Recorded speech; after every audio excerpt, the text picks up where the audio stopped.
Welcome to Future Foodcast. I'm Pam Linemiller, your host, and I want to thank our sponsor, Farm to Plate. They're a software company committed to building tomorrow's food business ecosystem today. And we are so excited to have a very fun guest, unique, really cool business concept, and I'm excited to bring it to you. We have Josh Rothstein. He is the Vice President of Redstone Foods. Josh, welcome to the podcast. Thank you, Pam. Glad to be here. We're excited to unpack what's happening at Redstone Foods. Well, first of all, give us a little history because it's a family-owned business and there's some rich history here. So how did things get started? Well, my grandparents moved here to the Dallas area from the West Coast in 1966, and they had always been into the specialty food business and decided to open up a business working in candy. Candy, I love it. Candy is always a fun topic. People love to talk about candy. We love to eat candy, and there's still a great market for candy. So they started in candy, and then what happened after that? Well, they always carried a little bit of candy when they had their business on the West Coast, and they decided to expand, do a little bit of gourmet foods and primarily specialty candy. And over time, they started with 20, 30 items. And grew in time as a customer base grew and as opportunities grew to today we have over 5,000 items. Well, so your grandparents were supplying candy, but they didn't get to 5,000 items. I mean, you don't actually make 5,000 items. So share with us this whole business model that you have at Redstone Foods. Sure. Where they started, where they literally were working out of their living room. And expanded in time. We buy from manufacturers and we sell to retailers and gift basket makers, people who are selling to the public. So we don't do the production, the manufacturer. The brand owners and importers take care of that. But we buy and inventory all of the products we have. And then from here, we distribute it all over the country and actually all over the world. Amazing. So you're really providing a service to both the manufacturers and the people that sell to retail because the traditional word, I guess, is kind of the middleman, but you're so much more than that at Redstone Foods. You're warehousing their products so that you can have that available for your customers who are then selling to the public. I know you're very service oriented and have been from the beginning because there are a lot of companies that have done what you've done historically, but some of them aren't here anymore. We have been very pleased to be around. Our value is that we can work with manufacturers and help them understand the market and get to market, do the logistics and distribution piece. Also help them understand sales and analytics. And we can also help our customers by having a wide variety of products here in stock. And we consult with them. Our business is long-term. We have customers we've had for 20, 30, 40, even 50 years. And so we work with them to understand what things might be best for them, what kinds of products they should understand, trends, things going on in the market, even help with things like pricing. And so that's our job to help them be successful. That is excellent. I mean, so you're doing a little bit of research in the market for them and bringing to them, here's what's happening, here's what consumer trends are. We need to shift this in this direction, or we need to change that out, or here's a new popular product, that kind of consulting, like a strategic advisor role almost. Absolutely. We want to help them be successful, both the manufacturers producing the product and the retailers. Yeah. In candy, a lot of times we'll see that red flavors are very popular, but if you're going to put 5 items on the shelf and 5 of them are red, they kind of get lost. So we can help the manufacturers to understand product selection, and we can help the retailers understand assortment to keep things fresh, visually appealing, and to help them understand how they might be most successful. Okay, so also on you give merchandising advice as well from your vast experience over all these years working with all kinds of retailers. I imagine you have a large variety of retailers that you work with. For sure. We can take the learnings that we might get, let's say, from a West Coast gourmet store and share them with, let's say, an East Coast candy and soda retailer. And so we can take those two and combine learnings and share information with each of them. Of course, it's always anonymized, but we can help them be most successful in their markets. Right, because you need to make sure that you're not sharing kind of the secrets of the individual businesses, but you can use the analytics of that, right? Is that what you're saying? Absolutely. If we can Yeah. share trends and general data, as an example, blue is becoming more and more popular as a candy color. So everybody can benefit from that information. We can look at all of our data and see that blue is rising in the popularity. I love that. I had no idea. Okay, you heard it here first on Future Foodcast. Blue, Josh says blue is rising in popularity in the candy world. I just remember when I was a young girl eating a colored candy, and blue was like a favorite color for that. And then you could stick your tongue out and it'd be all blue. And that was really fun. So maybe that's coming back around. I mean, they say things come back around. But on a serious note, we love technology at Future Foodcast. We are all about it because it can be very useful in the food space. And here you're actually analyzing things and bringing that to your probably your retailers and your manufacturers on both ends. Here's what's selling and not selling for the manufacturers to be able to have those analytics. But do you have certain systems you use to track all of that? I mean, is there something that's not secret that you can share with us for somebody else who might be interested in following trends in their individual business? Well, for us, we have a really good back end. We have a great ERP system that helps us understand order patterns, demand, things that are going on with not specific customers, but generally helps us both to drill down to understand what specific customers are doing and blow it up so we can understand from a 30,000-foot view what's going on.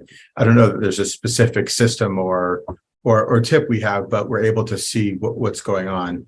Our customers can, for example, go on our website and see the top items over the last 30 days, 6 months, or a year. So within a category or generally, they can do that kind of research themselves. We're kind of sharing our tools with them. Yeah, what a benefit. I mean, I can see where you've had such long-term customers. They really like the service you're providing them and can depend on, you're giving them actual analytics and numbers to look at to then help flavor or color their decisions. No pun intended. We're talking about candy and blue to inform. Maybe that'd be a more correct word, to inform their decisions. They can actually look at analytics kind of across the board from really maybe even some of their competitors, but of course they don't know who they are, but all the numbers that are going on in the industry. I would think that would be, if I were a retailer, just a really great benefit to be able to see. It's a fun thing to be able to share, and it's a great tool for our salespeople as well as the customers. The way the world works today, some people are working in their pajamas in their bed, and they have those tools at their fingertips. You're right. We're not sharing individual customer data, but an airport location, in the Midwest can see general trends and see what's going on, and they can benefit from a museum store, in the Southeast. We're all sharing information, and they can take from that and apply it to their own locations. Nice. Well, and you utilize technology a lot. Do you have some future things happening or some future plans as far as technology goes at Redstone Foods? Sure. We're rolling out a website update this summer, and we're going to use a little bit of AI to understand order patterns and recommend things for a retailer, so they can say, hey, we see you're doing well in these categories. Here's some other items to consider. With a click add to their cart, it'll be a really easy way to be able to bring in new items quickly. Nice. And you also have it so the retailers that you provide service for can just order on your website. Yes, it's a really easy shopping experience. We're all familiar with online shopping. So when you see an item, you can click right on it and add to cart. When you get a recommendation, when we roll up the update, you'll be able to add that right to the cart, keep a list of favorites, everything right at your fingertips. Nice. So I have my history there. It's easy to see. I can see recommendations about trends, or I can also, I'm sure, talk to somebody at Redstone Foods if I need like a little bit of consultation about a certain challenge that I'm having or decision I'm trying to make. I'm sure you're available. Of course, we have a great sales team, and they have access to everything on the website, but additional tools as well. So that's why we're here. We really see ourselves as a partner with our businesses.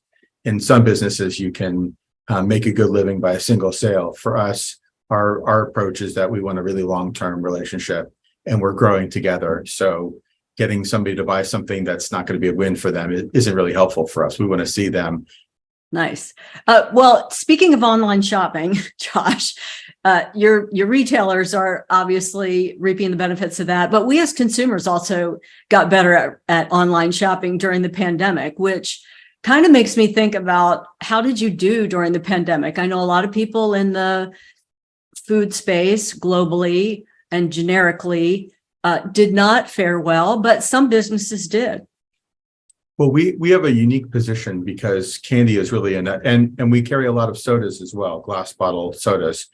They're really an everyday luxury. So you may not be able to afford the greatest vacation or the greatest piece of jewelry every year, but you can always afford the greatest piece of candy.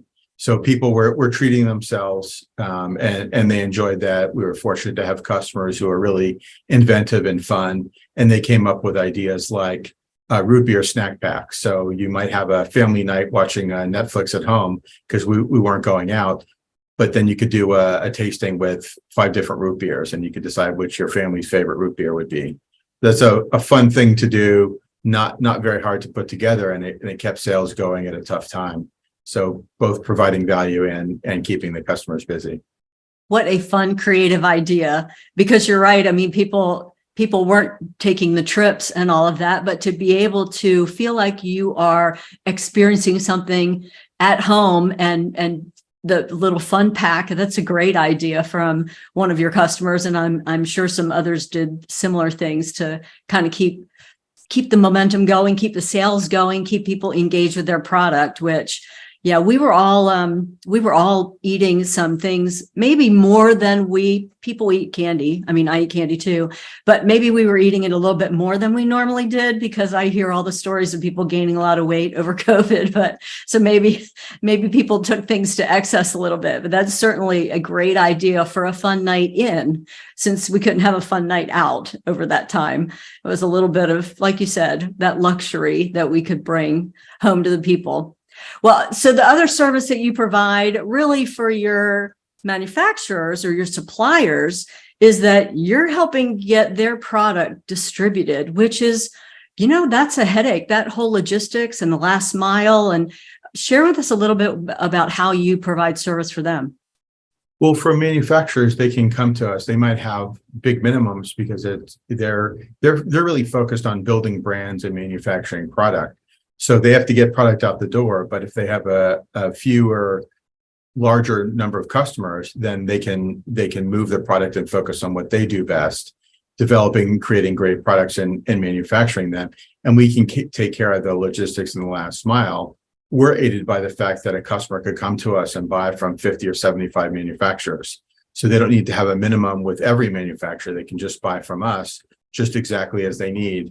Many of our customers buy from us weekly or every other week, so they can keep things in their store moving. They can keep them fresh and minimize their cash outlay as well. That's how we work. Yeah. So you're really helping a couple things I'm hearing here. Those retailers that might not be big enough and don't want to invest in so much inventory, they don't have to hold that inventory. You're able to, because you have multiple customers who may be retailing that particular product from a manufacturer, you can buy in the larger quantity and warehouse that, and then supply your retailers with a smaller number. And they're able to get it without having to have that big minimum. So that's a great service. You're like being that intermediary warehouse and getting the product to them. And it's a win-win. Like the manufacturer just has to deal with you, but they're in multiple outlets, and the retailer just has to deal with you, and they can buy a quantity that works for their cash flow situation and how they want to provide their product. That seems like a really good win. So that's a service that's in demand. I think you told me you were expanding with the warehousing. We are. We're taking on an additional 64,000 square feet this summer. We're in the process of making it ready now, adding insulation and air conditioning. Even in Texas in the summer, candy has to be kept cool. So we're in the process of making that work, and within the next month, it should be online. So we'll be a total of 164,000 square feet about 3 times the size of the White House. Yeah. Oh, okay. I like the comparison. 64,000 additional square feet. That is a lot, Josh. That's a big commitment that you're making. And so you must know future business is going to continue to increase. We're excited about the opportunities we see as logistics gets more expensive and freight and all the challenges there. Manufacturers are coming to us more and more looking for our services, and customers are responding as well. So we're pleased with the value we're providing and see lots of opportunity.